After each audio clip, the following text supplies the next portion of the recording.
Hello and welcome. This is Explain That, and this is a guide on how to get your Twitter Blue subscription that is better on Android and iOS. So let's get started.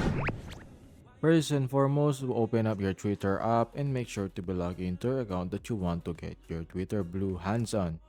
Tap on the top left corner and then tap on your profile icon. This should prompt you to the Twitter Blue. Tap on it and it will say to you that thanks for your interest prompt, and if it's available to you, you should be able to tap on the white button below that which says coming soon.